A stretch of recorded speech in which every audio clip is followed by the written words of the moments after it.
There's a changing of the guard coming on Capitol Hill as Nancy Pelosi hands over the gavel to John Boehner as the next Speaker of the House. What challenges will he face in the 112th Congress, and is this really the last we've heard of Pelosi? Joining me to talk about these issues is managing editor for the Hill newspaper, Bob Cusack, and Politics365.com's Charles Ellison. Good morning, gentlemen. Thanks for having me on.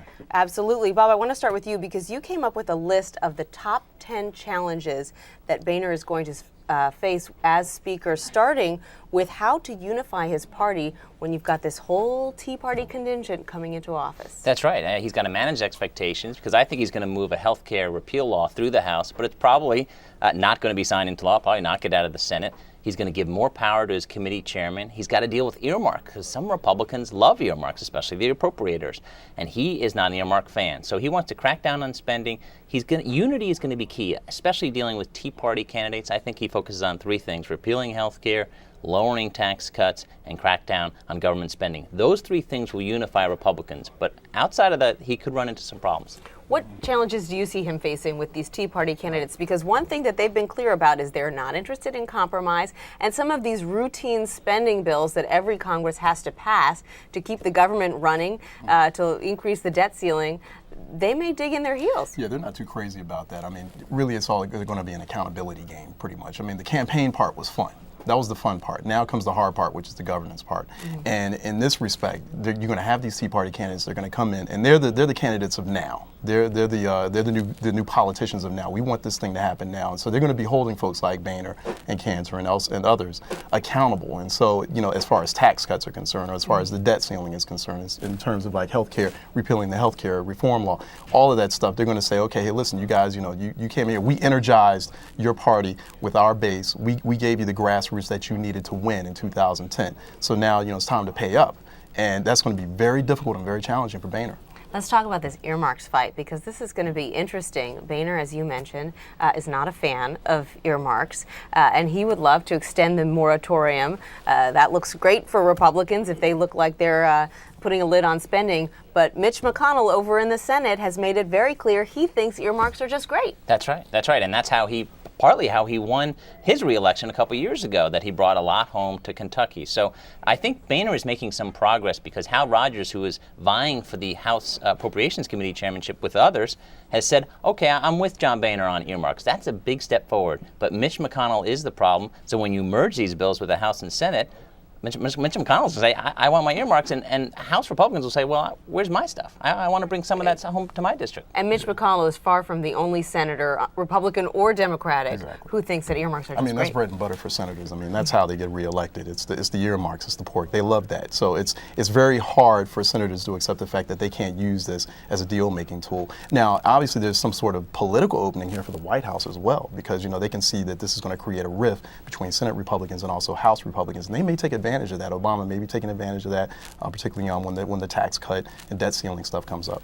Let's talk about one other challenge for Speaker Boehner that's brewing right now that is really fascinating to watch, and that is what his power structure is going to be, who his lieutenants are going to be, because you've got some folks like Eric Cantor, who's been in there a while. He's not being challenged.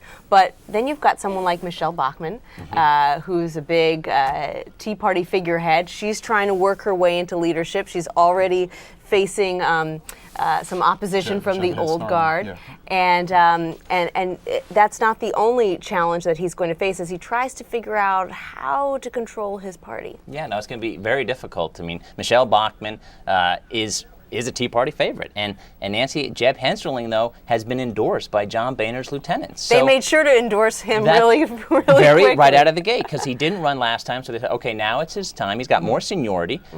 He did vote for the Medicare prescription drug bill, which actually a lot of conservatives did not like. So Michelle Bachmann is trying to run this insurgent campaign. And it'll be interesting to see if Tea Party groups around the country rally behind her and press their members to say, you should vote for Michelle Bachmann. I mean, the Tea Party movement was really the personality, the psyche of the 2010 election cycle for Republicans, and it worked to their advantage in that respect. But I mean, operationally, logistically, how the House leadership is going to be structured, it's a whole different ball game. And so Michelle Bachmann is kind of entering into that and thinking she can take advantage of that sort of psychic thing that was taking place on the ground, on the grassroots. It may not translate into anything really. I mean, statistically, the Tea Party candidates really didn't win. I mean, mean, 60% of Tea Party candidates lost, as opposed to 30% winning, and that's really, I don't know if that's really going to translate into anything for Bachmann. Is it going to be a problem if his entire leadership structure is a bunch of white guys? He has no women, no minorities? Well, I think Kathy McMorris Rogers, a Republican woman from Washington, I think she's going to win the number 5 slot. She's the early favorite. So,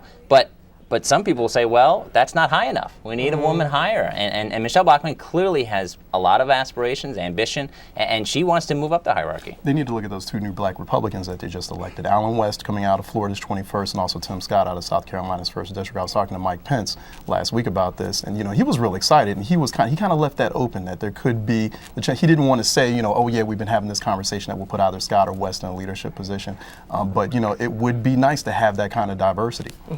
Let's talk about another woman, Nancy Pelosi, because everybody is watching to see what her next move is going to be. Apparently right now she's talking to her members, trying to figure out, does she run for minority leader now that the Democrats will be in the minority, or does she step down and sort of let somebody who's not as much of a conservative boogeyman keep that post? What do you see happening? I think this could get pretty ugly. I mean, when you're in the minority, you have to be unified. John Boehner was certainly unified with his Republican conference. And how can you be unified under Nancy Pelosi after she was vilified successfully this cycle, not in previous one, but successfully, that she could be the next speaker if they take back the majority? The conservative Democrats who are left after Tuesday's election are going to repeatedly criticize her. But at the same time, the caucus is now more liberal, and she could have the votes to actually win that post. That's right, because so many of the blue dogs were actually voted out in this election. We've actually got a new poll at CBS News asking people, do you want Nancy Pelosi to remain as minority leader or take a step back? And I believe it's 83% who say they think that she should clear the way for somebody else. I mean, optics, means everything in politics, particularly modern American politics. And I don't know if this is really the right time for Pelosi to kind of tap into her inner belligerent Baltimore and just say, no, I want to keep on to my gavel, and I want to give it to Steny Hoyer, who's a longtime rival. He's also a homeboy from Maryland. Steny Hoyer might be the better optic, to kind of counteract this new leadership team that's coming in. John Boehner, Cantor, and others, and also mix it up a little bit with Clyburn. Clyburn also saying that he may try to make a big splash for some sort of leadership position. He wants to maintain something in there, and they have to do that. The Congressional Black Caucus has actually grown by a couple of members, may grow by a couple more members with Scott and West if they make up their minds that they want to join it.